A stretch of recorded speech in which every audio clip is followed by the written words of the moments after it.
Hello everyone, welcome to another video on the channel and welcome to the first race review video that we've done in quite some time. The race we're looking at is this week's daily race C, and that is of course Group 3 at Fuji International. And we're going to take a look at a couple of races that I did in a session yesterday. We actually did 7 races overall. All of them were actually pretty decent. I think this was maybe the 2 best ones to sort of bring you some reasonably good action. The first race here, we are in the Group 3 Supra, Toyota Supra. Not one of the sort of favoured cars for this week. That is of course the Dodge Viper, and secondly probably the AMG Mercedes.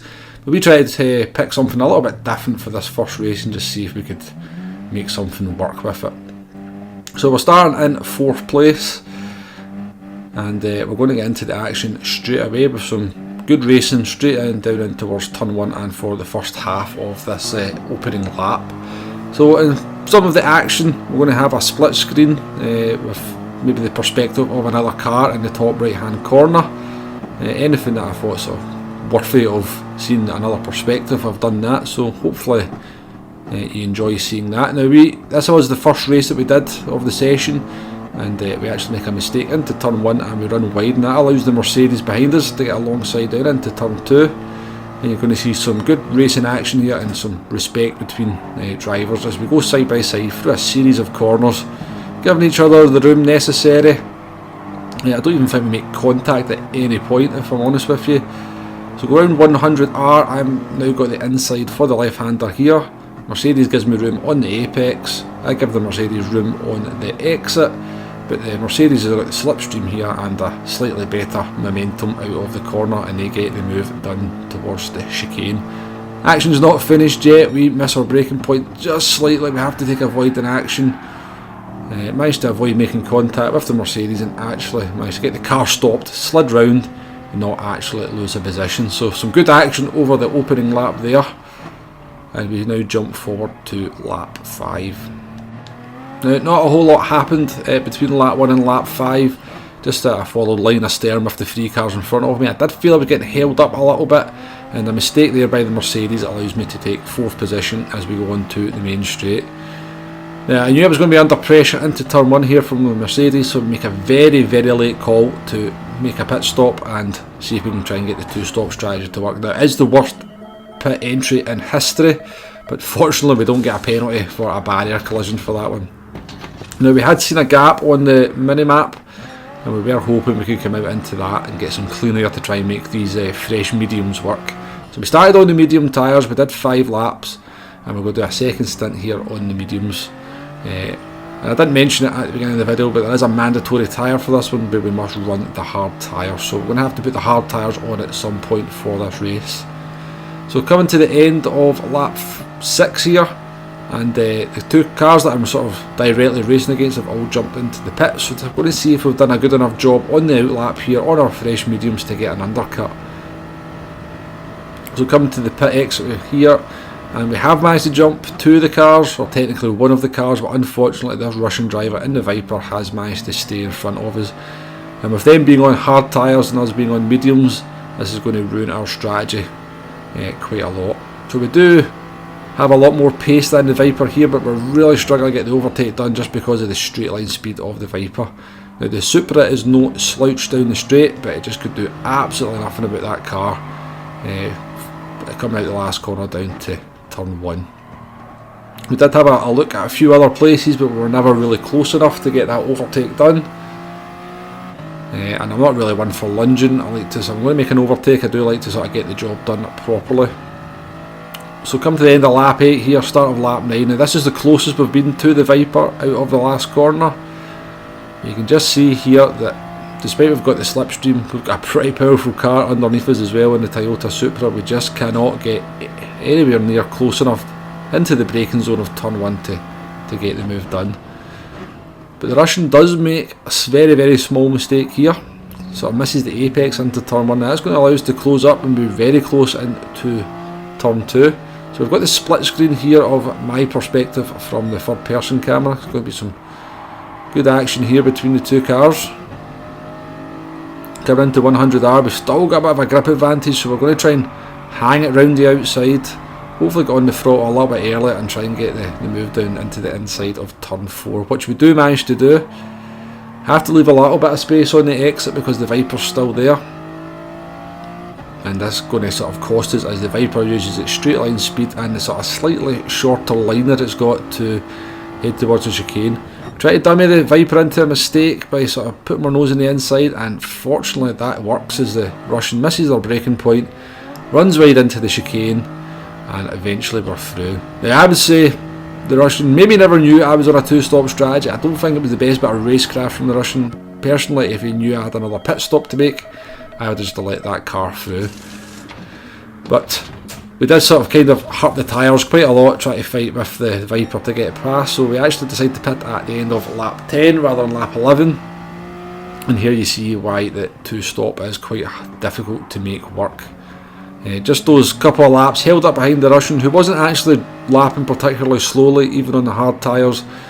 When we come out from our second pit stop, we're down in 8th place. Now we do pick off one car over the course of lap 11, and we've got these 3 cars who are now all struggling on their tyres coming into the last lap. Now they're fighting like cats and dogs coming into the chicane, so hopefully we can maybe take advantage of some action here. Now we do get up the inside of the fellow Brit there, we give him room on the exit, but the not reciprocated into the next corner as we're kind of door is firmly closed in our face. I was a little bit annoyed with that one. I know some people would say that was just fair driving, but I think, you know, you've got to give a little bit of room and a little bit of respect to other drivers on the track. That I had to sort of come off the throttle completely, or I'd have been pushed off the course. But no more time to make up any more positions. Unfortunately, this is going to be a drop of 3 positions from our starting place. We started in 4th, we're going to finish in 7th. We did try something a little bit different, and up until we got stuck behind the Viper, it was looking quite promising, but just thought it was a good race to sort of demonstrate how difficult it is to make the 2-stop work. So moving on to race number 2, we've actually changed car for this one. I kind of realised after a couple of races that the Supra wasn't up to speed, and so we've changed to the AMG for this one. Now I'm going to sort of show you the warm-up for this one. Now one little trick that maybe you've not realised for this one is when you go into and sit here in the pits, you can see what tyres other people are starting on. Now I was starting in 7th place for this one, and what I'm looking out for is whether any drivers in front of me are starting on the hard tyres. So I noticed the guy in 5th place, I say guy or gal, is starting in 5th place, so I immediately changed to the hard tyres, because I know they're going to sort of hold drivers up. And when we go back out to the warm-up, I also noticed that Key 25 has also changed to the hard tyres, and now he's sitting in pole position.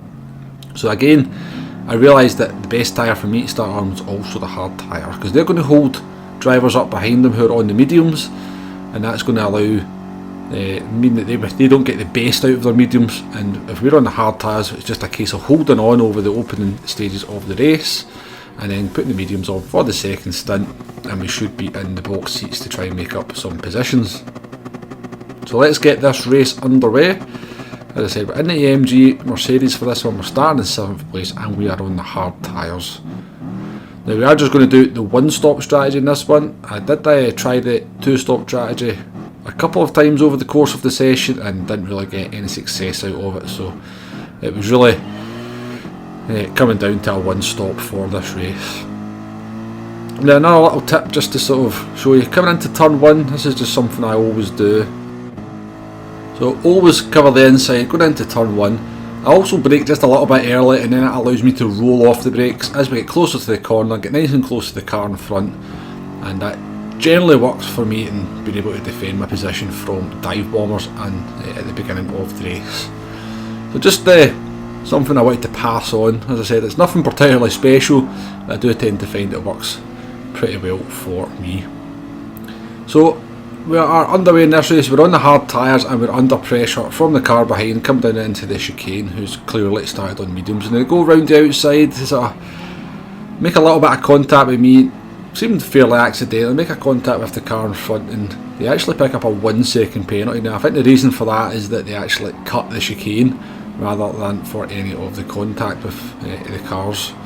But unfortunate for them, but you can see their driving is also a little bit aggressive as they pass their fellow Spaniards, so I don't really have a whole lot of sympathy, if I'm honest. Obviously try to make up some positions in these opening stages and try to get the best out of the tyres, so I can't really blame them for that, but I do think you should pass cars properly if you're going to do that. Anyway, they serve the 1 second penalty and we're back up to our 7th place starting position as we approach turn 1. Now we are now going to become the victim of quite a dive down into turn 1. The Polish drivers they were just under half a second behind us, and they sort of make contact with our car at the apex of turn 1 and make overtake us in that fashion. I wasn't particularly happy with that. I was flashing my lights at them, but on reflection I have looked back at the replay. I did brake a little bit early, so I don't think it is as bad as it quite looked in from my perspective. But they've made up the position and we've got that span that served the penalty on our inside. I knew they were going to make the move. A little bit of space on the outside would be nice, but I don't really tend to expect too much from my fellow drivers these days.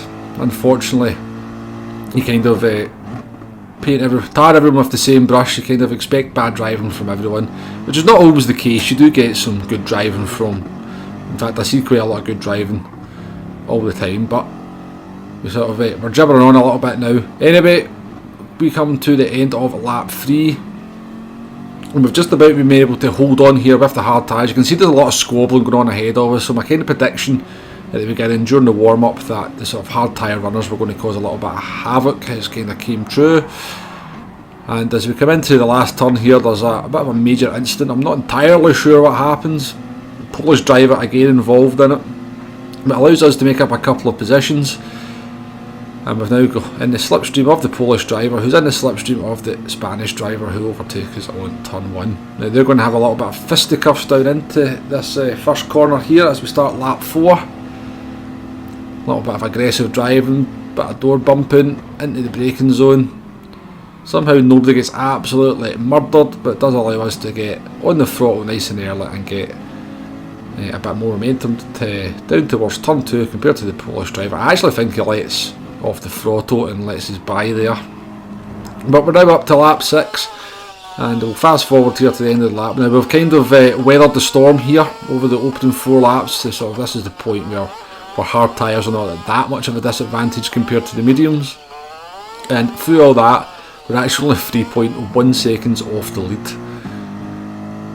So the race is going pretty well for us. As I said, we're on hard tyres.